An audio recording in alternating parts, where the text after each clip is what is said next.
ତମ ପ୍ରଣାମ ମୁଣ୍ଡିଆ ମୁଁ ଗ୍ରହଣ କରିବିନି। ହଁ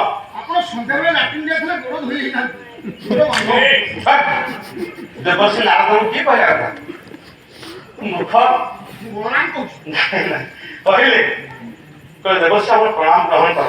ସେ ନାଇଁ ତମ ତାର ମୁଣ୍ଡିଆ ପ୍ରଣାମ ଗ୍ରହଣ କରିବି ନାହିଁ। ତମେ ସମସ୍ତେ କହୁଛ ପାପି, ତମେ ସମସ୍ତେ ପାପି।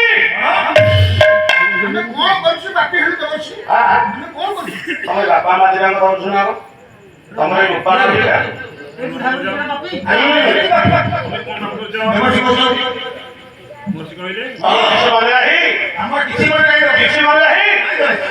ଯେତେବେଳେ ତମେ 6ଟା ପୁଅକୁ ତମ ଭାଇ କଂସ ମାରିଦେଲା, ଦେଖ କି କହୁଛନ୍ତି ତମ ଭାଇ କଂସ ତମେ 6ଟା ପୁଅକୁ ମାରିଦେଲା।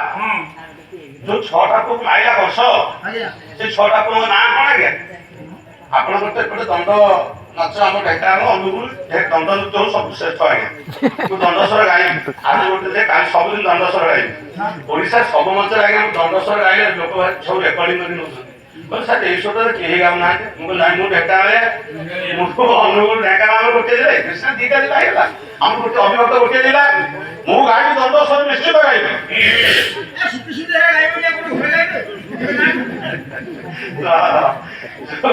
ଯୋଉ 6ଟା ପୁଅକୁ ମାରିଦେଲା କଂସ, ସେ 6ଟି ପୁଅ ନାଁ କଣ? ଏପଟେ ପୁରାଣ ଶାସ୍ତ୍ର ଉପରେ ଆପଣଙ୍କର ବେଶୀ ଧ୍ୟାନ ଆଜ୍ଞା। କାହିଁକି ସବୁ ଦଣ୍ଡରେ ଏମିତି କ୍ରିଟିକାଲ ପ୍ରଶ୍ନ ପଚାରିବେ ପାଲା ଗାୟକ କହିପାରିବେନି। ଏମିତିଆ ପ୍ରଶ୍ନ ଅଛି। ଯାହା ଜାଣିଛୁ ଆମେ ଆମ ବାଟରେ ଜାଣିଛୁ, କିନ୍ତୁ ଆପଣ ଆପଣଙ୍କ ବାଟରେ ଜାଣିଛନ୍ତି। ସେ ଯୋଉ 6ଟା ପୁଅକୁ ମାରିଦେଲା କଂସ, 6ଟା ପୁଅଙ୍କ ନାଁ କଣ? ଜଗନ୍ନାଥ ଦାସ ଓଡ଼ିଆ ଭାଗବତ ରାଜୁ। ପ୍ରଥମେ ହେଲା କୀର୍ତ୍ତିମାନ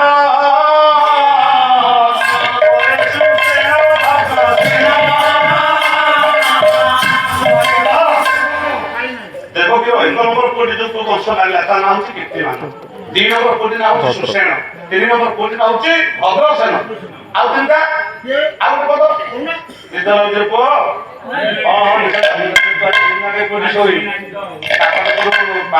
କାକଟପୁର ପାଖରେ ପାଲା ସାରେ ରାତି 4 ସାଢ଼େ 4 ହେଲା। ବସରେ ଆସିଲୁ ଜମ୍ପ ହେଇଗଲା, କିଏ ବି ଶୋଇ ହଉ ଆଉ ଘଣ୍ଟେ ଅଧଘଣ୍ଟେ ମାତ୍ର ଆଉ ଘଣ୍ଟେ ଯିବା। ସେ ଆସିପାରିଲା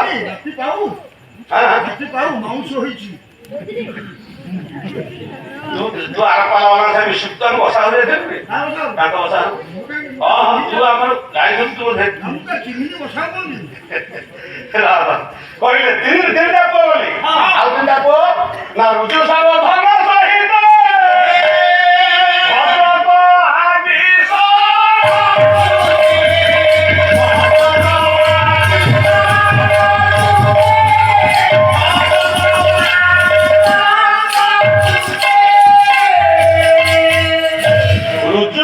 ସମର୍ଦ୍ଧନ ଭଦ୍ର 6ଟାକୁ କଂସ ମାରିଲା। ପରେ ପ୍ରଶ୍ନ ଆସେ ଯେ ଯଦି 6ଟା ପୁଅ କଂସ ମାରିଲା, ଜନ୍ମ ହଉ ମାରିଲା, ତାଙ୍କ ନାଁ କେମିତି ହେଲା, ନାଁ କିଏ ଦେଲା? ଏଇଠି ଅନେକ ଜାଗାରେ ପ୍ରଶ୍ନ ହୁଏ। ଆମେ ଜାଣିଛୁ ଆମର ପୁଅଟିଏ ଝିଅଟେ ଜନ୍ମ ହେଲେ 21 ଦିନରେ ନାଁ ଦିଆହଉଛି, କିନ୍ତୁ ତାଙ୍କ ନାଁଟା କିଏ ଦେଇଥିଲା? ଶୁଣ, ତାଙ୍କ ନାଁ କିଏ ଦେଲା? ତାଙ୍କରି ବାପା ମା ଦେଇଥିଲେ। ବନ୍ଦୀ ଘର ଭିତରେ ତ ରହୁଛି, କାମ କିଛି ନାହିଁ, ଗର୍ଭ ସଂସାର ହେଇଗଲା। କଥା ଯଦି ଏଥର ପୁଅଟି ହୁଏ ତା ନାଁ ଦେବା କୀର୍ତ୍ତିମାନ। ପୁଅଟି ମଲା, ଏଇ ପୁଅଟି ଯଦି ହୁଏ ତା ନାଁ ଦେବା ସୁଷେଣ। ଏ ବାପା ମା ନିଜେ ହିଁ ଦେଇଥିଲେ, ଆଉ କେହି ଦେଇନାହାନ୍ତି। ପଇସା ହେଇଛି ନା ପାଲା ନା 6ଟା ପୁଅ କଂସ ମାରିଦେଲା।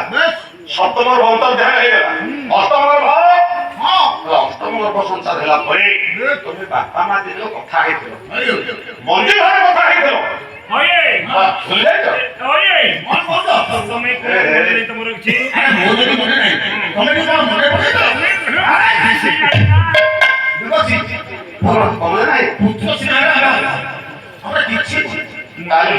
ମନେ ପକେଇ ଦଉଛି, ମନେ ପକେଇ ଦେଲେ ଜାଣିପାରିବ। ମନେ ପକେଇ ଦଉଛି, ଶୁଣ ସେଦିନ କଥା ହେଇଥିଲ, କଣ କଥା ହେଇଥିଲ?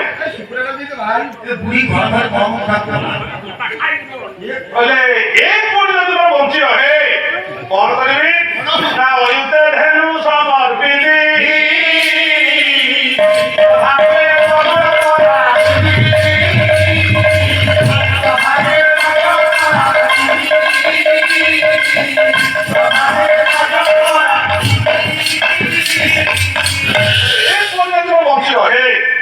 ଅୟୁତେ ଧେନୁ ସମର୍ପଣ କରିବି ଦାନ କରିବି ପ୍ରଭାସ ଯଜ୍ଞ କରିବି କଥା ହେଇଥିଲେ ସ୍ୱାମୀ ସ୍ତ୍ରୀ ଯଜ୍ଞ କଲଣି ହେଲାଣି ହେଲଣି ଯଜ୍ଞ କଲଣି କାହିଁକି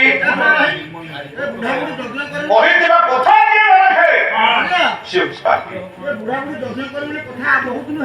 ହଁ ଆରେ କୃଷ୍ଣ ଘରେ ଗୋପପୁରରେ ଦ୍ୱାରକାପୁରରେ ଭିଡ଼ ନାହିଁ ବର୍ଷା ସବୁ ହେଇ ପଶି ଯାଇଛି ଆଉ ହେଲାନି ଯଜ୍ଞ ହେଲାଣି ତମେ ସମସ୍ତେ ହଉଛ ପାପୀ। ପାପୀ କିଏ କରୁଥିଲେ ଆଜ୍ଞା ଯିଏ ପାପ କରେ ସେ ପାପୀ ଆମେ ସମସ୍ତେ ପାପୀ ଯେତେ ବର୍ଷ ସମସ୍ତେ ଆମେ ପାପୀ କେମିତି ଆମେ ସମସ୍ତେ ପାପୀ କେମିତି ଶୁଣ ସମସ୍ତେ ପାପୀ କାରଣ ଆମେ ସମସ୍ତେ ପାପ କରୁଛେ ସବୁଠୁ ବଡ ପାପ କଣ ଜାଣିଛୁ ଶୁଣ ସବୁଠୁ ବଡ ପାପ କଣ କହିଲେ ମିଥ୍ୟାକୁ ପାପ ବୋଲି ଜାଣି କହିବ ସଦା ସତ୍ୟ ବାଣୀ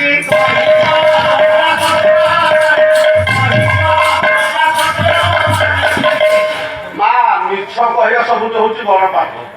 ଆଉ ତମେ କଣ ତମ ଜୀବନରେ କିଏ ମିଛ କହିନ ଆମେ କଣ ମିଛ କହିନି ଆଜ୍ଞା ଆମେ ସବୁଦିନ ମିଛ କହୁଛେ। ଆପଣ ଏଇଠି ବସିକି ପାଲା ଦେଖୁଛନ୍ତି ଯଦି ଘରୁ ଫୋନ ଆସିବ ସ୍ୱାମୀ ବିଦେଶରେ ଥାଇ ଫୋନ କଣ କରୁଛ ନା ଘରେ ଅଛି କି କଣ ଅନୁଗୁଳ ଯାଇଛି ଏଇଠି ବସି ପାଲା ଦେଖୁଛି କିନ୍ତୁ ମୋବାଇଲରେ ଧରିଛି ମୋବାଇଲରେ ମିଛ କହିବା ଯନ୍ତ୍ରଟି ହେଲା ମୋବାଇଲ ତ ସମସ୍ତେ ଆମେ ମିଛ କହୁଛେ। ନାଇଁ ମୁଁ ନୁହେଁ ସବୁ ପାଲା ବାଲା କରୁଥିଲେ ମିଛ ବେଶୀ ଆଜ୍ଞା। ଆମ ସାର୍ 10,000 ଟଙ୍କା କଣ ରଖିଲା 6,000 ହିସାବ ଦଉଛି। ଆରେ ପ୍ରକାଶ ତୁ କାହା ନାଁରେ କଣ ତମ ସାର୍ କିଏ ତୁ ଅଲଗା କାହା କଥା କହି ମୋ କଥା ତୁ ବହୁତ ମୂର୍ଖ ଆଉ ମୁଁ ପଇସା ଧରେ ମୁଁ ପଇସା ବାଣ୍ଟେ କହିଦଉଛୁ ନାଇଁ କାଲା କଣ ମିଛ ଆଜ୍ଞା ନା ଗୋଟିଏ ଦିନରେ ଆମେ କଲ ରଖିଥିବୁ ମା କଟକ ପଟେ ଗୋଟିଏ ମଞ୍ଚ ରଖିଥିବୁ ଆପଣଙ୍କ ମଞ୍ଚ ରଖିଥିବୁ ଆପଣଙ୍କ ମଞ୍ଚକୁ ଆସିବୁ ସେଠିକି ପଳେଇବୁ ଦିଟା ଗୋଟେ ଜାଗା ଯିବୁ ତ ଆପଣ ଫୋନ କରିବେ ସାର୍ କୋଉଠି ହେଲେଣି ନା କଣ କରିବ ଆଜ୍ଞା ମୋ ସ୍ତ୍ରୀ ମେଡିକାଲରେ ପଡିଛି ଆଜି ଆଉ ଯାଇ ହବନି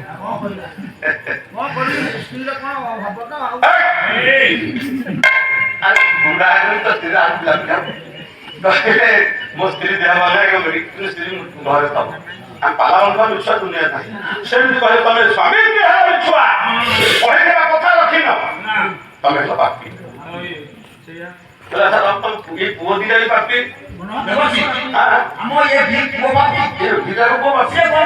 ଶୁଣିବ ଭାଇ ତୁ କଣ ବାପ କରିଛୁ ପିଲା କେତେ ମୋର କିଛି ମନେ ନାହିଁ କିଛି ମନେ ପଡୁନି ତମେ ଦି ଜଣ କହୁଛ ପାପୀ ଜାଣିଲ ମନେ ପକେଇ ଦଉଛି ଗୋରୁ ଏକ ହତ୍ୟା କରିଲ ତୁମେ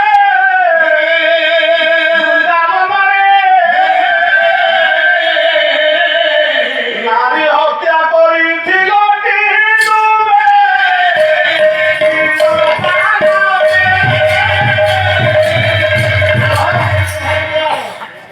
ତମେ ଗୌର ଘର ପୁଅ ଆଉ ସେଣ୍ଡୁକୁ ମର୍ଡର କଲ ସେଣ୍ଡୁକୁ ମାରିଛ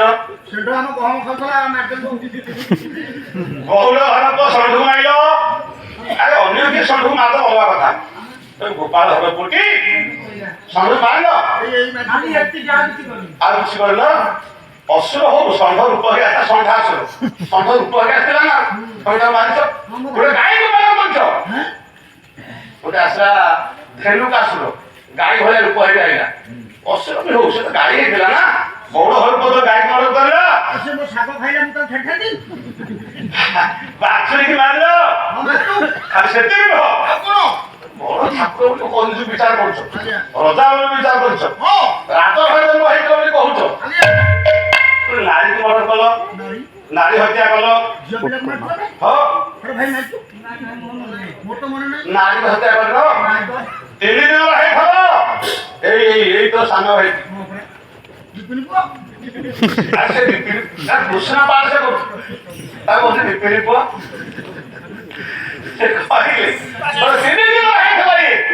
ବର୍ଷ ପଠେଇଲେ ତା ଭଉଣୀ ପୁତନାକୁ ପଠେଇଲା ଅନିନ୍ଦ୍ୟ ସୁନ୍ଦର ରୂପ ହେଇକି ଆସୁଛି ପୁତନା ଅସୁରଟା ଆସିଲା ରୂପ ପରିବର୍ତ୍ତନ କରିଛି ଅସୁର ମଣିଷ ମାୟା ବି ଆଜ୍ଞା ରୂପ ପରିବର୍ତ୍ତନ କରି ଆସୁଥିଲା ବେଳେ କେମିତି ଚାଲି ଯାଉଥିଲା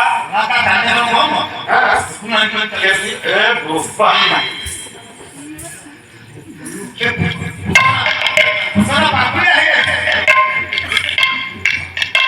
କେମିତି ଚାଲିଥିଲା ଗୋଟେ ହବାଇ କଟି ହଲେ ବାହୁ ଯୁଗା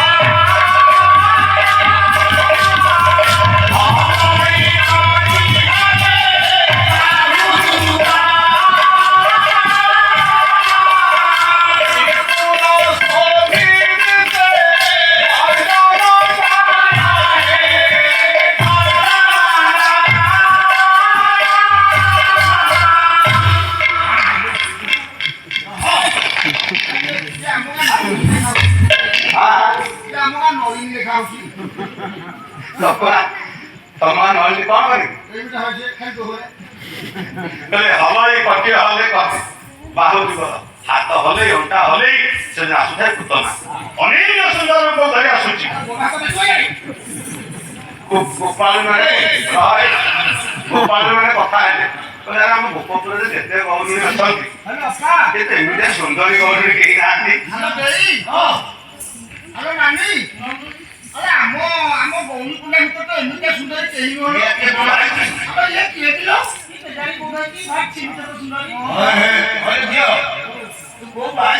ଜଣେ ଗୋପୀ ପଚାର ଲାଗଲା ଭଉଣୀ ଶୁଣ ଶୁଣ ଶୁଣ ଇଏ ତମ ଗୋପପୁରର ସ୍ତ୍ରୀ ନାରୀ ଭଳିଆ ଜଣା ପଡୁନା ତମେ କୋଉଠି ଆସିଲ ସେ ଇଏ ଆସିଛି ଆଚ୍ଛା ତମେ କାନ୍ଦୁଛ କାହିଁକି କାନ୍ଦୁଛି ଏଇଥିପାଇଁ ମୋର ଗୋଟେ ପିଲା ହେଇଥିଲା ମରି ଯାଇଛି କଣ କଣ ମୋର ଗୋଟେ ପିଲା ହେଇଥିଲା ମରି ଯାଇଛି ସେଇଥିପାଇଁ ମୋର ଚେଷ୍ଟ ଖାଲି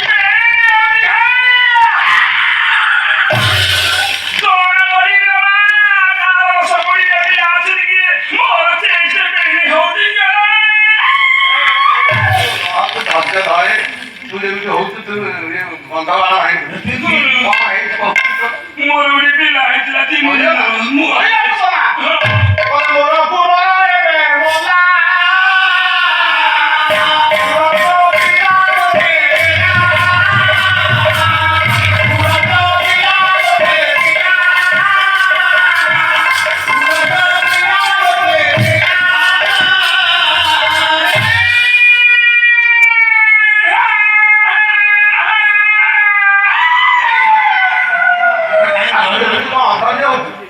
এটা বুঝাই দিয়ে অপা তা বুঝাই ମୋର ଖାଲି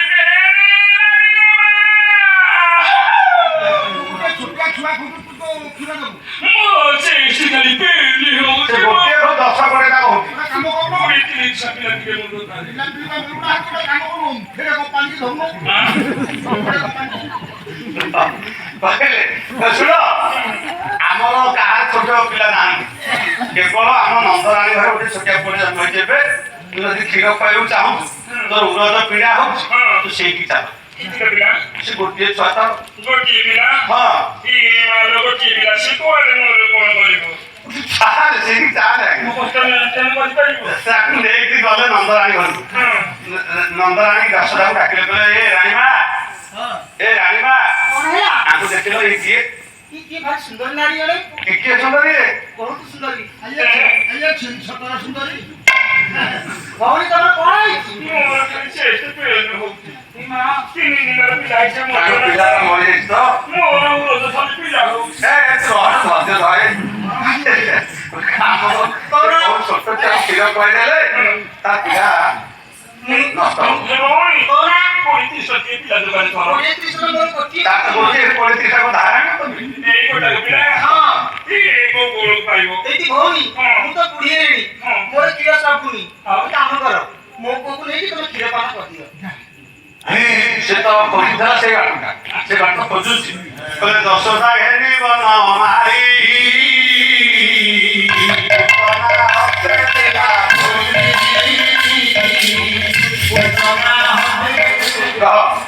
ଯଶୋଦା ଭଗବାନ କୃଷ୍ଣଙ୍କୁ ଧରେଇଥିଲା ପୁତ୍ର ହାତରେ କହିଲେ ଏଟା ମଲା ତ ଏଇଠି ଆଉ ଆଜି ବାଡ଼ି ପଡା ତ ମୋଲା ଆଉ ଟମାଟୋ ବିଷ ନେଇକି ଆସିଛି ଆଜି ବାଡ଼ି ପଡା ମୋଲା କଣ ଯେତିକି କ୍ଷୀର ଦଉଥିଲି ହଁ ଯାହା ଦେଇ ନ ପାରିବୁ ଦେଇଦେ ହଳ ଯାହା ବାହାର କରି କଣ କଲା ଆଜି ତ ମଲା ପୁରା ବାଡ଼ି ପଡ଼ା ଯିବ କୁଆଡ଼େ ଯେତେବେଳେ କୃଷ୍ଣକୁ କ୍ଷୀର ଖୁଆଇଲା କୃଷ୍ଣ କହିଲେ ଇଏ ମତେ ମାରିବାକୁ ଆସିଛି ନା ହବ ତୁ ଏଇ ଗୋଟାକ ଚୌଧୁରୀର କୁହା ପଛ କଥା ସେମିତି କ'ଣ କାମ ଯାଉଛି କିଏ କ'ଣ କ୍ଷୀର ପିଇ ଯାଉନି ନା କ'ଣ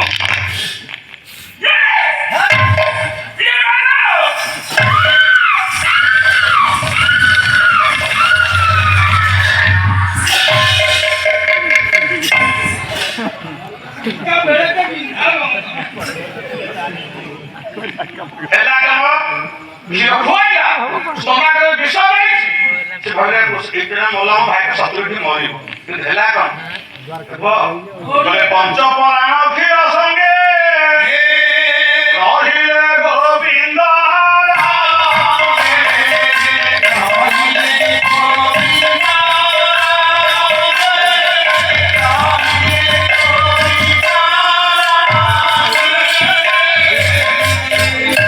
କୃଷ୍ଣ ତା ପଞ୍ଚ ପ୍ରାଣକୁ ଶୋଷି ଦେଲେ ନାଇଁ ଖସି ପଡୁଛି କି ଆକାଶ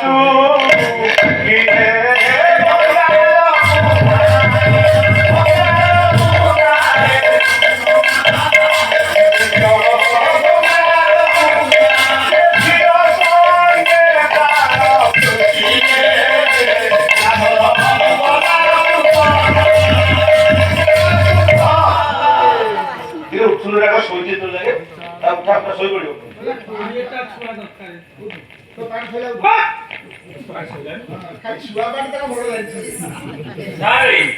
ଏ ରୋଲ ମତେ ଦେବେନି କାହିଁକି ପିଲା ପିଇ ଯାଉନି କିଏ କାମୁଡ଼ି କାମୁଡ଼ି ଦଉଛି ମତେ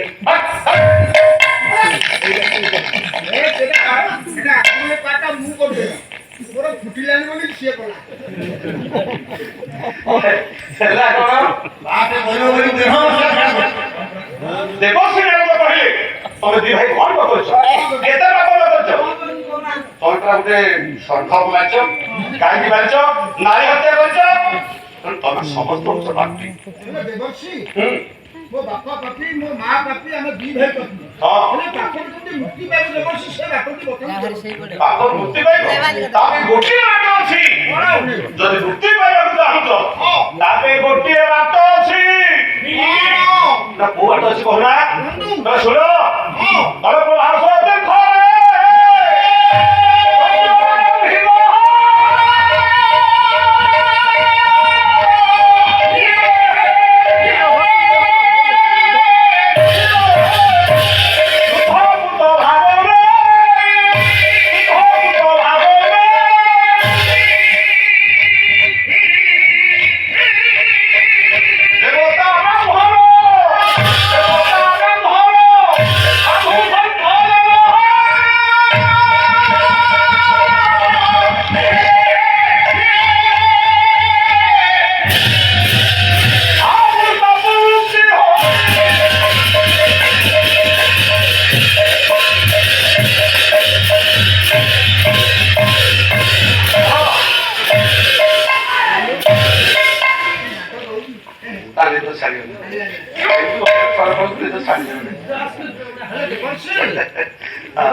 ନମସ୍କାର ଦେବଶ୍ରୀ ଏତେ ଦିନ ପରେ ଆଜି ଆପଣ ଆସି ଆମ ଗୁହରେ ପାଦ ପକେଇଲେ ଆମେ ଖୁସି କଣ କଲି ଆମ ଗୁହରେ ପାଦ ପକେଇଲେ ଆରେ ଗୃହରେ କହୁନ ଏତେ ଦିନ ପରେ ଆଜି ଆପଣ ଆସିଲେ ଆମକୁ ଭାରି ଖୁସି ଲାଗିଲା ଦେବଶ୍ରୀ ହେଲେ ଆପଣଙ୍କୁ କିଛି ଖାଇବାକୁ ମତେ କଣ ଖାଇବ ବାବା ଯେ ଲୋକ ଆପଣ ହଁ ଫଳମୂଳକୁ ଭଲ ଲାଗେ ଆପଣ ମୁଁ ତ ଫଳମୂଳ ଆରେ ଯୋଡ଼ିଏ ଫଳ ଦେବି ଆପଣଙ୍କୁ ଖାଇବା ଆଜି ଆଜ୍ଞା ଆଚ୍ଛା କି ଫଳ ଦବ ଖୁଣ୍ଟି ଖାଇ ଫଳ ଖୁଣ୍ଟି ଖାଇ ଫଳ ମୁଁ ତମ ଜୀବନରେ ଖୁଣ୍ଟି ଖାଇ ଫଳ କୋଉଠି ଖାଇ ଅଛି ବାବା ଯେ ଲୋକ ତିନି ଭ୍ରମଣ କରୁଛନ୍ତି ଏ ଫଳ ଆପଣ ଖାଇନାହାନ୍ତି